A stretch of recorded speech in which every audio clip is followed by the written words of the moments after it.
Well, welcome back to the second part of the program where we continue the conversation about leaving the factory.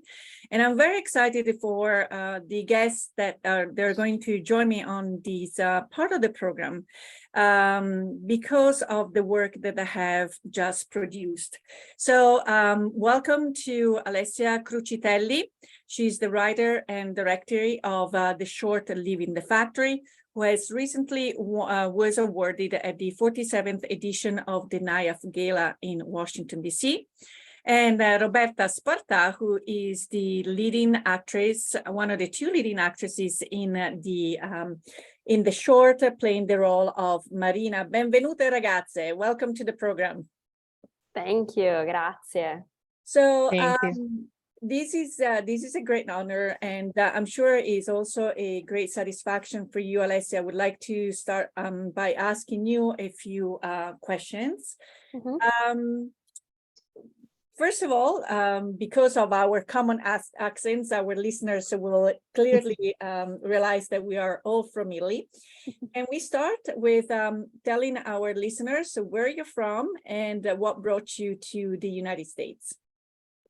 Hi, everybody. So I'm Alessia. I'm originally from Florence, Italy. I grew up there and I moved to the United States when I was just 20 years old for school. I wanted to study film my whole life, and there is really no better place to study film in LA. And I'm lucky enough that my parents were able to support me and to support my dream. And so I flew all the way here to study and to pursue my dreams. Wonderful. And Roberta, you and I met about a year ago. Can you also share where you're from in Italy and what brought you to the United States? Sure. Hi, everybody. I'm Roberta. I'm originally from a small town in the north called Due Ville, which is in between Venice and Verona, to give you more famous cities. And I came here when I was 24 for the first time on a scholarship to study acting. I attended the American Academy of Dramatic Arts. So I came here to pursue my acting dream. Wonderful.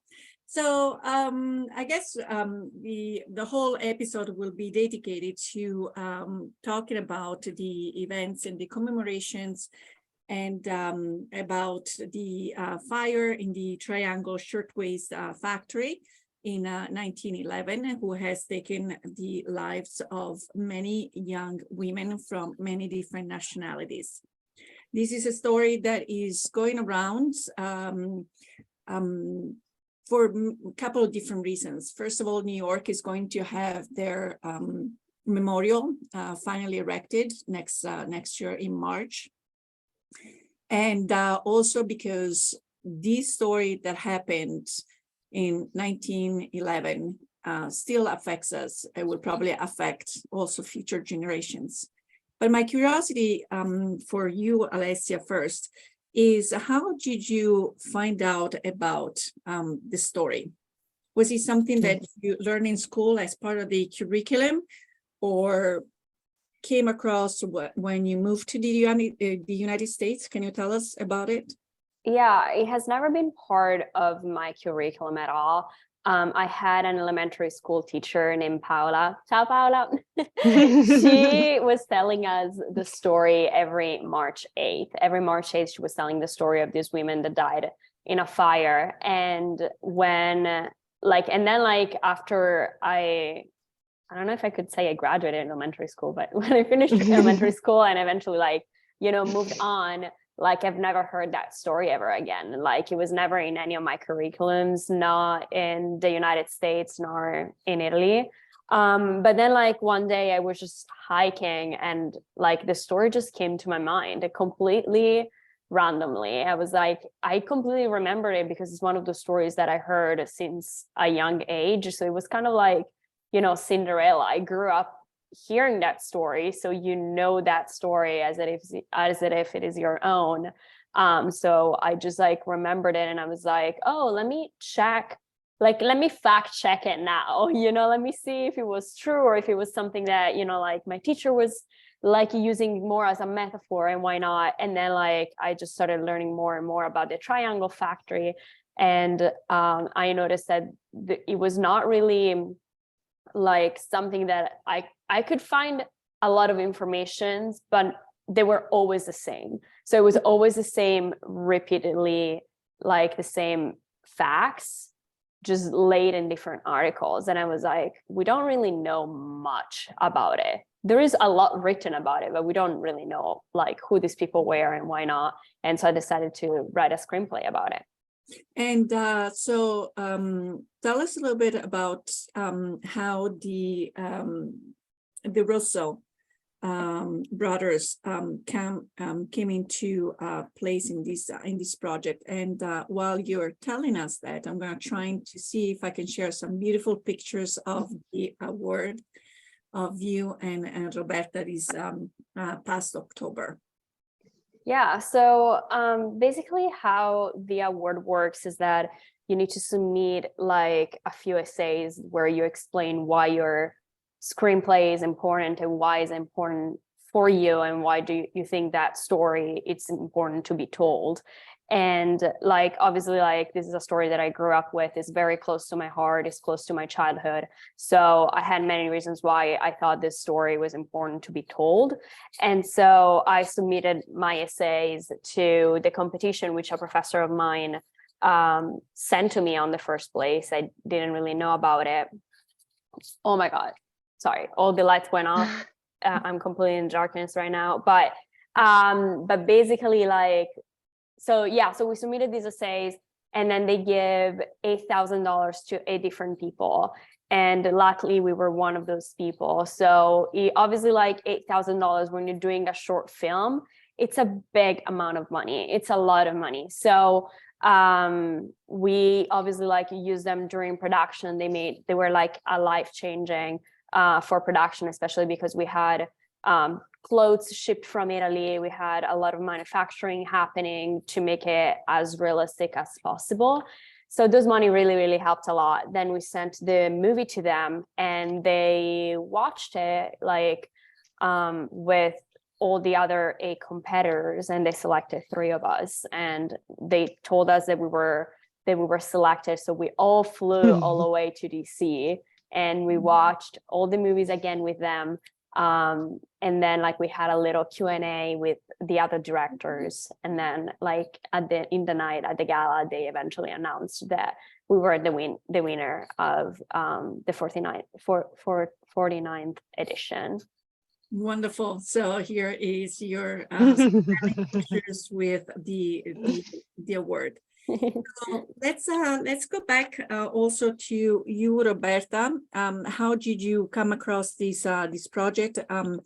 Had you worked with Alessia before, or maybe knew of her? And so tell us a little bit about your approach to leaving the factory. So I have been friends for over 10 years now with Simone Bartesaghi, who was the production coordinator in this for this project, and he's one of the professor at Santa Monica College. And so he told me about the story, and he was like, "You have to come meet Alessia. You're gonna love Alessia." And so, because I do a million things in LA, I remember I went there one afternoon, and I was probably literally there for 20 or 30 minutes. We just did a scene, and I maybe talked to Alessia for a grand total of like 7 minutes. I don't know, it was like really brief. Yeah. But I really liked her. And then what really drew me to the project, besides the story itself, is that, you know, despite the fact that Alessia is young, she's very mature and has a way to carry herself as a person, as a filmmaker, and as a storyteller, that I told her this from, I think, the second time I talked to her. I just fell in love with her and as a person, and then working with her as an artist. And our collaboration, I think, especially at the beginning, started off via cell phone, because we were both busy doing other things, and we would just, you know, connect via phone before rehearsal or before going to set, and we would just talk a lot, and I felt this immediate connection to her and to the story. And I had, as an actor, for me, it's really important to trust my director. And although it was the first time I was working with her, I just had this like immediate sense of trust with her, and we just hit it off right away. And I'm very happy I said yes and I got involved with the project, because working with her and with the whole Santa Monica College team was, as an actor, a dream experience. So I'm really, really happy that we connected, and also we developed a friendship. So I'm really grateful, for sure. So I shared a couple of pictures of you on Mm-hmm. I'm gonna try to see if I can actually share your trailer. Yes. So that we there are a couple of things that are very to me very striking, even in the sounds and what is captured in the trailer. So hopefully technology will not prevail over technology. And so let's attempt to do that, and then we'll talk more about the actual production.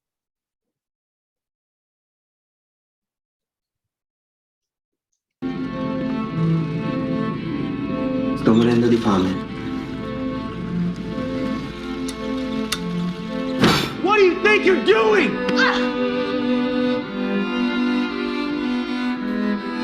Sii grato che abbiamo da mangiare, capito? Grazie al lavoro della mamma. Get back to work now! Make me. I don't like this. The shipments will be late. Ciò per cui stiamo lottando è l'uomo più grande di noi, Gina. Riguarda il futuro dei nostri figli.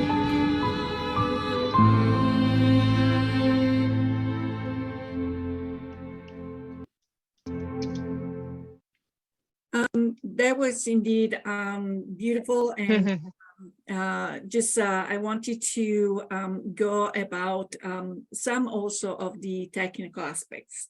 In these 20 minutes of the short, you were able to capture colors, emotions, historical facts that brought us into that reality, into that factory for the length of your short. What was most important for you to be able to capture and portray through the images? And also, Alessia, I think you had mentioned that some of the clothes came straight from Italy. So can you tell us a little bit about how this project was also perceived in Italy as well? Yeah, so obviously, like, we had obviously budget restrictions. So the cameras that we got, they were all cameras that we got from Keslo Camera, and lenses came all for free from Keslo Camera, which is one of our sponsors. So we had little freedom on that side for the amount of equipment that we could rent, even though Keslo gives us everything we need, but we couldn't shoot on film, for example. So what I really pushed, since that part was gonna be digital, the part that I really pushed through was production design.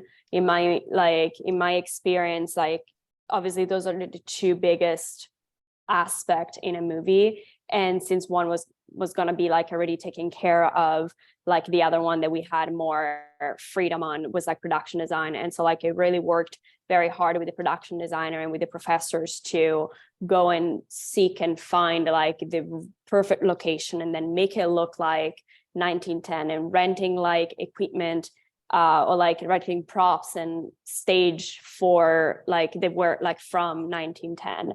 And so we really pushed that aspect, which I think is what really sells the movie. And yeah, the clothes basically they were produced by Dixie, which is a clothes manufacturer in Italy. I think you guys are Italian, so you might know it. It's very famous all over Europe. And the designer was Alberto Zambelli, who now has his own like clothing company. But he used to work for Dolce & Gabbana, and they are both like, both companies are like close to my family. So like they have been supporting me, like being here and supporting my dreams since I came here. So obviously like they perceived it very openly when I asked them for help, but then also like they do both understand like the importance of this story, since it's like close to their heart, in a way that's the industry that they work in. You know, those are things that happened to, as I said at the beginning, like it was mainly immigrants. It was a lot of Italians, a lot of Jewish, a lot of Russian people that like just escaped Europe and just like tried to come here to find like, you know, a better living. And then they found something that probably was worse for them than what they had here.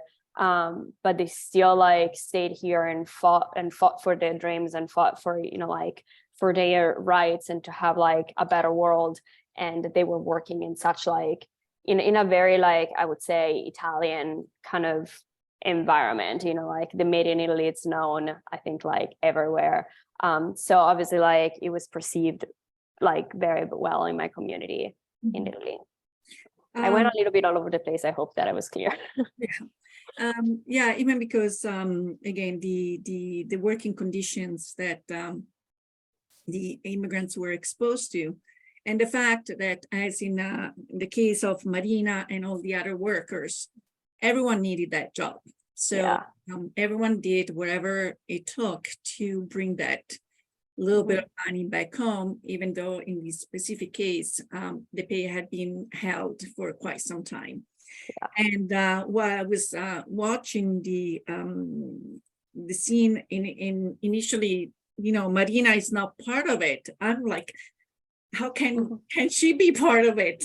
And obviously we're not going to say everything about the story, but Roberta, let's talk about your character. Which is a very powerful character. And in the scenes played at home, it's nice how certain aspects of the immigrant life were captured. For instance, the fact you speak English in school, you the Italian at home. Or no matter what's your background, you still respect certain table manners.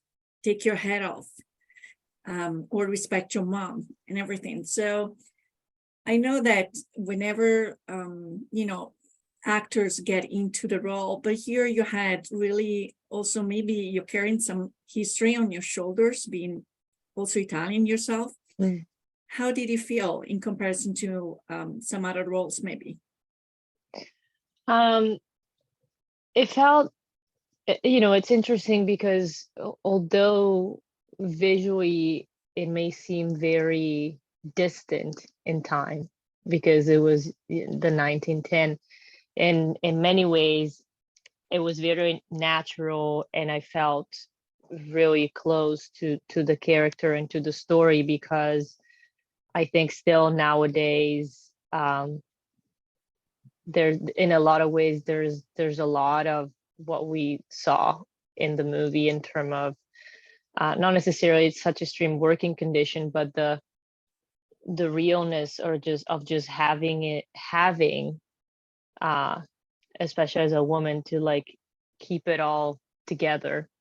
And it felt really nice from a script standpoint, like you were mentioning, the tradition or certain they're not mannerism, but it's really like culture based, like, you know, the hat and you know, and respecting your parents. And actually now I don't remember, and if I don't remember if we see it in the full, but like Marco, who plays my husband and is also a dear friend of mine, he did El Segno della Croce before eating.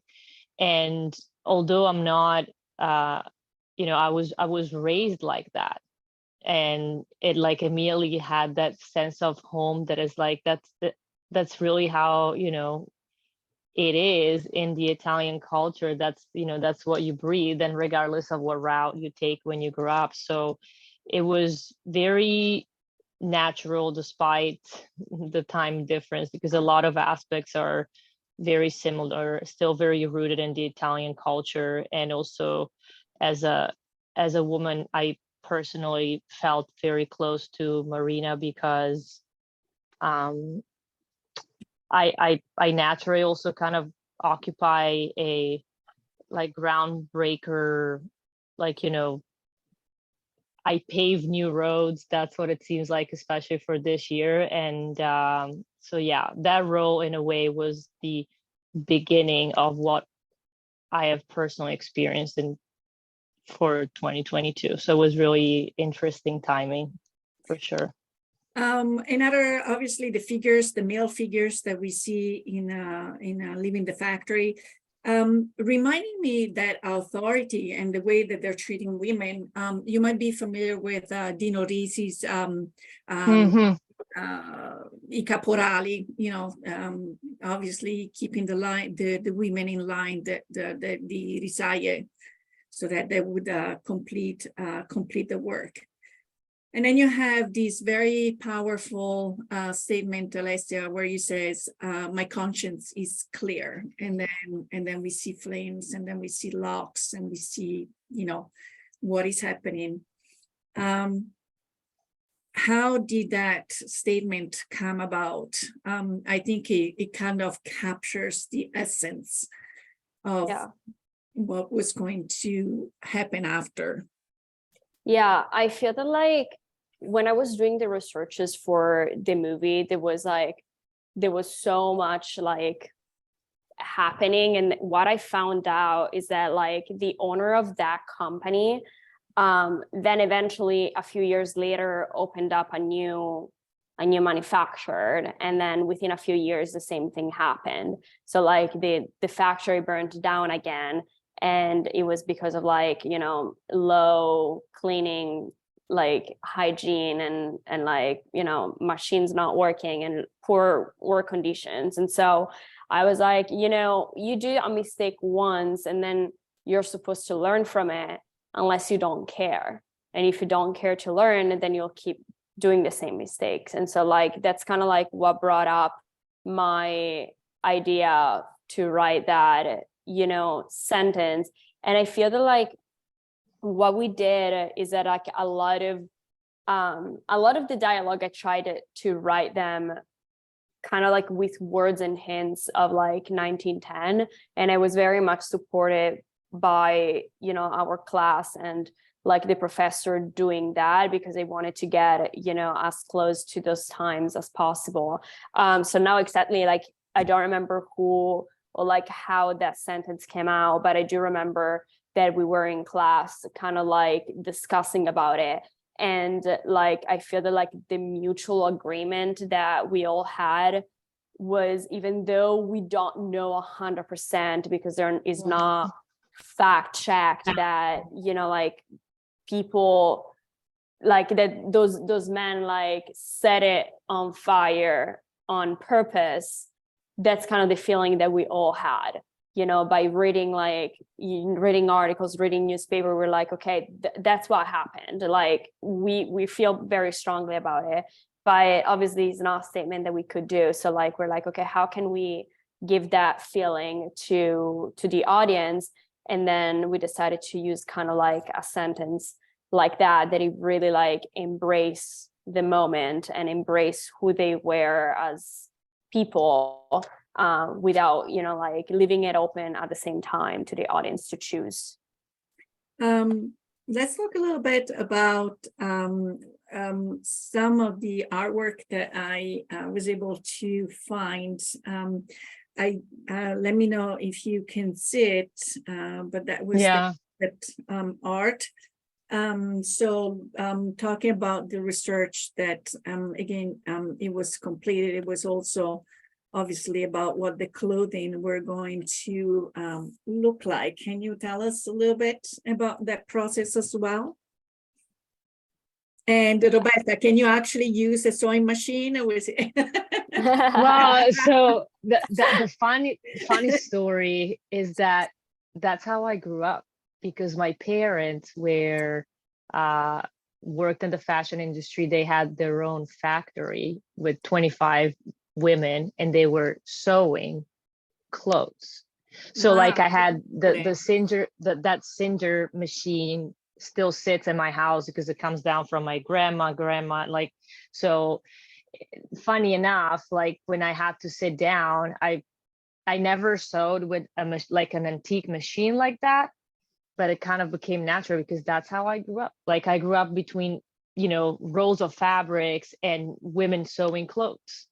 So it was very special from the get-go, because like for Alessia, that we had clothes that were from like her family friends, right? I was there playing a role that in real life, like Roberta life, was always present, because that's how I grew up. So well, it was really, really special. Yeah. Go ahead, Alessia, if you want to comment. Yeah, I was gonna first of all, I did not know all of that. Like, I don't think you shared it with me. I love to learn that. But yeah, no, this concept art. So basically, like what happened is that I wrote the script and then I submitted to an internal competition at school, and and there were like about 20 other scripts and mine won. And so the school decided to pursue a production in it, but it was the beginning of 2020. So obviously at the beginning, we didn't know like what was going to happen and why not. So we started production, and then it got stopped in the middle because, COVID. So what we were enrolled in the class, and all of a sudden we were online, and we're like, okay, how are we going to shoot a movie online? This is not, this is not going to work. But what we could do was like pre-production. It was starting really getting into the research, which is something that I was mentioning earlier, really getting into the research, really like getting and finding out those details. And with the knowledge that we couldn't achieve every single thing, but knowing what they are, we had kind of like a goal where we wanted to be. And so that concept art was designed by Nick Baker. And we just like gave him a bunch of like pictures from 1910 and documents and whatnot. He designed the logo of Living the Factory when I did not know what I really wanted, but like we were just talking like we're talking right now. And he's like super talented, and he kind of like had the feel of what I was searching for. And so like we went through sketches and like ups and downs, and like we just found what, after like we saw it, we were both like, okay, this is it, this is going to be the logo, this is going to be how we are going to write our movie. And like he did all the art and all the posters there are drawing posters. And he's super talented, and I think that really helped us at the beginning stages to get an idea of the world that we were going to build. It was kind of like our mood board. And then eventually all those sketches I gave it to Alberto in Italy, and like he based off himself onto those and onto his own researches as well. You just said a sentence, the world that we're going to build, and this question is for both of you. What kind of world would you like to build? Because obviously this is already a first step into engaging young people in certain conversations that maybe some individuals will develop sensitivity towards later in life. And it's very refreshing to see how important issues have been taken to heart by someone as young as yourself. So what other elements, and also professionally, creatively, okay? So it's not just about what do you imagine maybe your next 5 to 10 years to be like? And that's for both of you. And then we'll talk about the 5 or the 10 years for the short, but individual.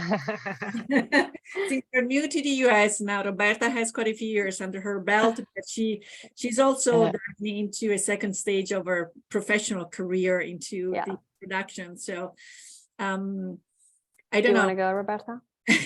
Sure, I'll go. Well, so for instance, like I had no idea about the story till I read the script. And so I think it's very powerful to pass on the message. And it also opened for me 2 things. One, like you said, is my second, you put it very well, my second stage of career where I'm more into production. And so having been a part of Leaving the Factory as a producer, I now want to tell stories that have weight and meaning and pass on a message and are also potentially based on true stories, true life events, right? That a lot of us don't know. And there's a lot of stories that are, I call them like real life heroes, because like, you know, your teacher, the firemen, like people that really play pivotal roles in people's lives every day, but they're not, you know, uber famous. So I'm actually researching more Italian American stories because I also see in that a bridge that represents me, because I'm Italian from Italy, but I made my life here in the States, and you know, I'm planning on staying.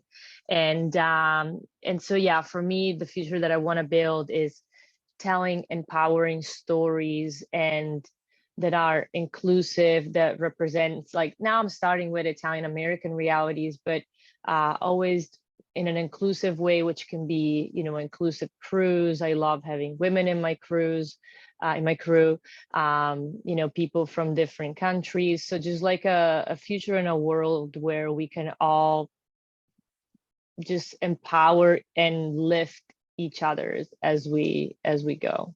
Mm-hmm. How about you, Alessia?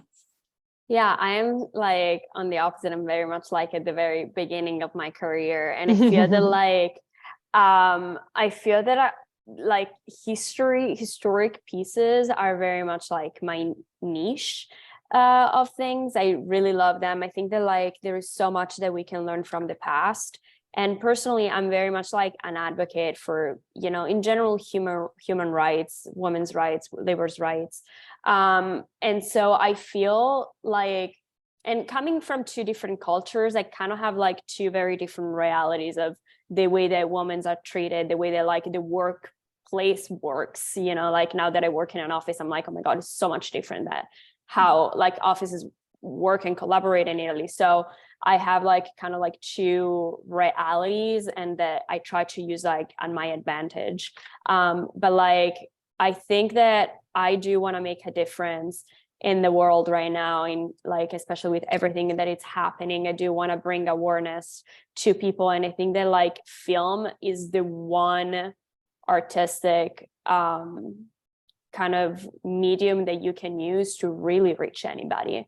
Because I come from an art school in Italy. So I am an artsy person. I go into a museum and I stay there 5 hours, but then I go there with a friend, and after an hour they are tired. And I understand that, because it's just like you need to have the culture in order to do certain things. However, like a kid can go to a movie theater and still enjoy a movie and still cry and still feel angry and still feel things, because you just need to be in the moment and just be there with a movie. So I think that like movies is really the one art form that can reach anybody. And that's why it's the one that I chose to, you know, like to express myself and also like to expand my voice. What I'm really like, I really want to concentrate on is obviously telling stories, like telling period pieces, telling stories about women. I'm writing another script right now about Artemisia Gentileschi, which was an Italian painter, which we don't know much about it. I did a 5 years high school of arts and I've never heard of her. I had to Google her and be like, and find her to, you know, like, I'm like, why don't we learn about female painters? Why we don't learn only about male painters? I don't get it. So I do want to like kind of expand on these topics. And even though like I'm very active in the present and trying to, you know, like look at where I am right now or where society is right now, and I know where it needs to be and fight to go there, I think it's important to also pause and see where we were. And that is also like to use it as a strength to be like, okay, we're not there anymore. And we are like, you know, doing baby steps, and sometimes we fall and go back, and then we keep doing baby steps to move forward to our goal. And also as like a way to be like, wait, the things that are happening right now happened 100 years ago, and that's not acceptable, you know? So I think like looking at the past is just like very important. As Roberta said, 1910 is not that far. It's just like, you know, 100 years ago, but like we can go even more far and still find issues that we have today. So I think it's just like an aspect of history that I'm really, and art that I'm really interested in navigating. Wonderful. Obviously, I have to bring Italian cinematography into the picture with a question of what is maybe a director for both of you, directors or actors or movie that you respect the most in the Italian cinematography, or you grew up with that kind of was instrumental in your youth. Oh, I have it. Roberto Benigni. Bye. Okay, that's stereotypical because I'm from Florence. Okay, I get it. However, I learned Dante from him, like watching him like in Piazza Santa Croce, just like acting Dante out. And then like, obviously that was taped, so it was on TV too. I learned so much. He's so smart on so many different levels. And I feel like we love the same time period too, because I love Renaissance. I love like anything that is, you know, like Dante was not Renaissance. What am I saying? But you know what I mean? It's just like period pieces, like looking at the past and then like still being active in the present. I just rewatched recently like La Vita è Bella, Life is Beautiful. And it's just so striking. And yet he's like so brilliant in acting and in just like directing. He's just like, he's just incredible. I don't know. He's a well-rounded like artist. I'll share a little when he did the movie with Fellini, The Voice of the Moon. I was actually one of the extras. No way. I remember you told me that. Oh my God, that's so great. Okay, another little fact, actually like Benigni, it's because I'm not from Florence, I'm from a small town that is like 20 minutes away from Florence that is called Campi Bisenzio, and he was born and raised there. Okay. And like, yeah, and so my dad like and him used to hang out when they were kids because like they are the same age or something. And then they lost themselves as like, you know, they grew up and then he moved out and why not? But you're even from the same little town. Roberta, how about you? Okay, well, director, I was about to say exactly the same, Roberto Benigni. But like my favorite Italian movie that I love is Il Sorpasso, which is old. It's in black and white, but I love the story. I love the cinematography and the acting. So, you know, more, should we call it classic, old school? Sure. And of the like recent directors, because also unfortunately Benigni hasn't done I think a movie in a while now. Yeah. But in terms of directors, I also really like Paolo Genovese, which is one of the most, you know, recent, I don't want to say up and coming because he's well established, but I think he did which I thought it was brilliant from a production standpoint, Perfetti Sconosciuti. Yeah, I love that movie. It was so great. Yeah, it was really great. And then actors wise, I love, for instance, always Vittoria Puccini. Yeah, we have a lot of great actors and directors, but yeah, Il Sorpasso is definitely my favorite movie. Now, totally, when I look at you with your headsets, you actually remind me of one of the characters you played, but that was more of a hairstyle. How about Mrs. Duchess? Obi-Wan Kenobi's.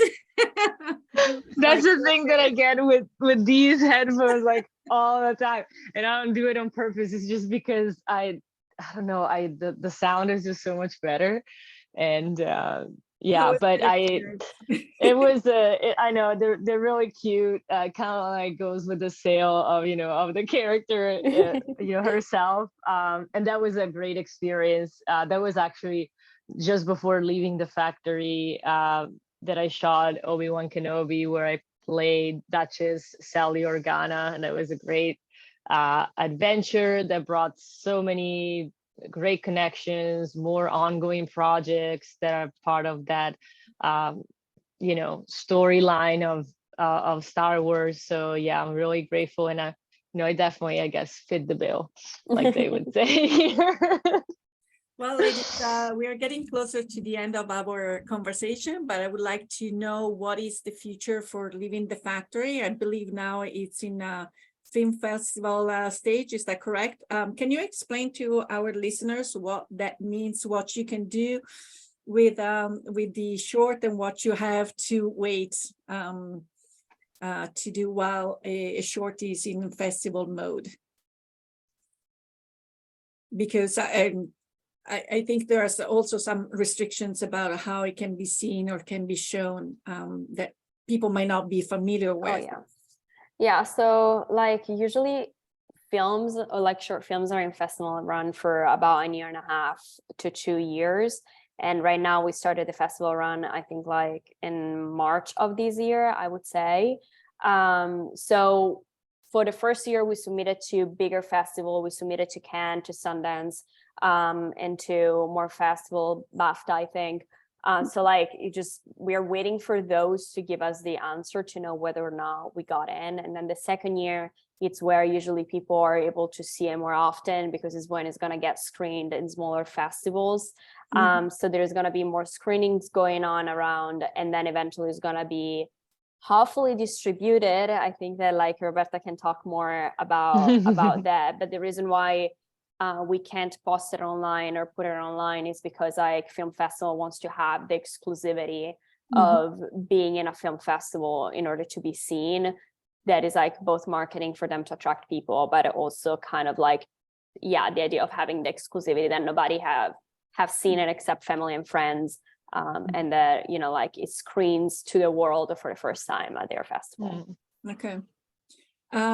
Is there any talk about maybe making it a longer, or is it because sometimes people, I always say whenever someone has a child, people expect people to have a second child. So but, I love it. Yeah. So the question is, do you see this project as being done and the way that has been produced, or do you think you might want to revisit it and propose and go into a longer version?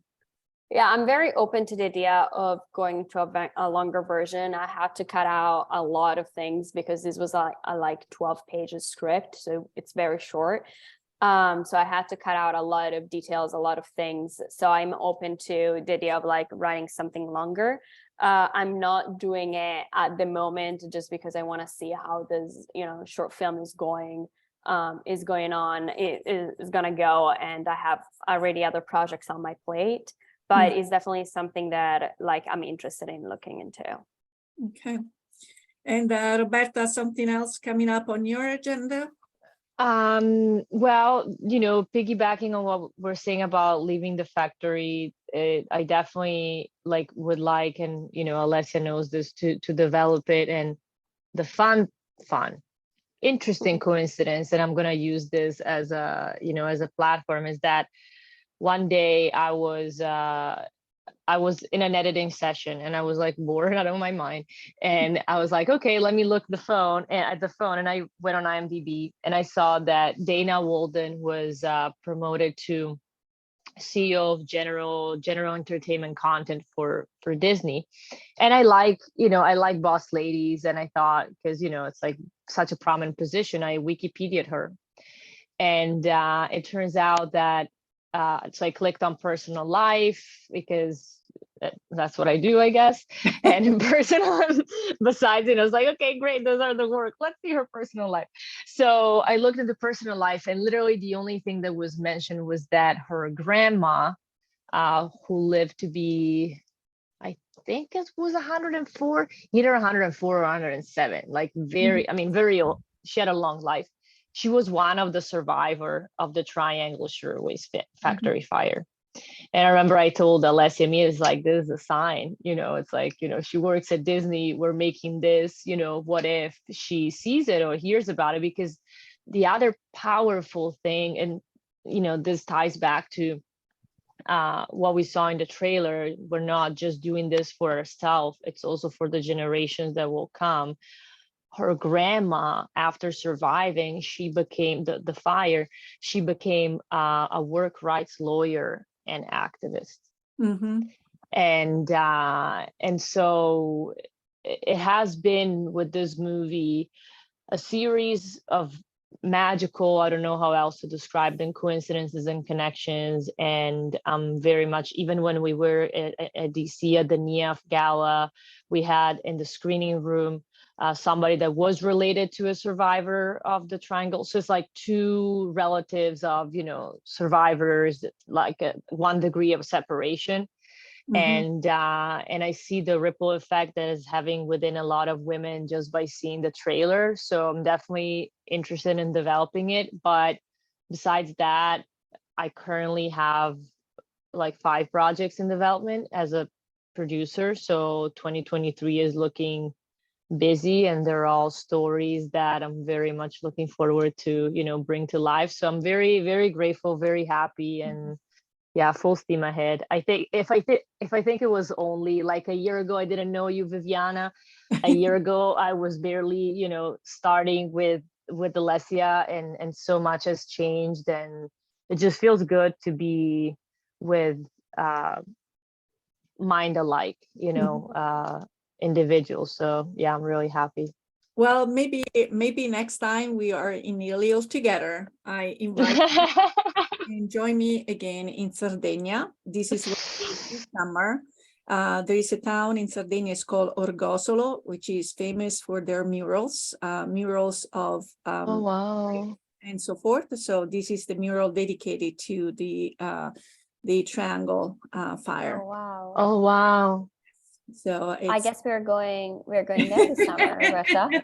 So like maybe, get a week off This already. is amazing. maybe a longer version of it could start with a girl who might be related to one of the ladies that goes back to the native hometown of, I don't know, the grandmother, the great grandmother, to discover the roots and so forth. So that could be wow.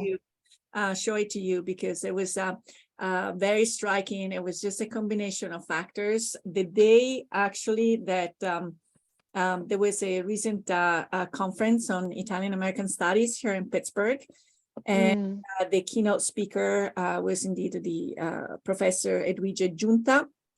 She's from Sicily, and she presented the book that recently came out, Leaving the Factory.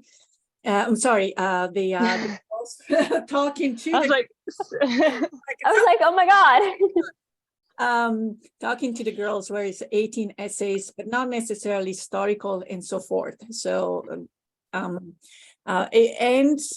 it was the same day of the NIAF Gala. So those girls, those two different universes were combining their energy together to bring their story back to life, thanks to your work, their work, and maybe we can also meet up in New York first, and then from New York, where they're going to do the inauguration of the monument, and then we can fly to Sardinia and to but I mean, I think we should reach out. When is the inauguration of this monument? It might be March 25th of this coming year. So yes, that might be something we should look into, because it's pretty, you know, powerful coincidence. Absolutely. Yeah.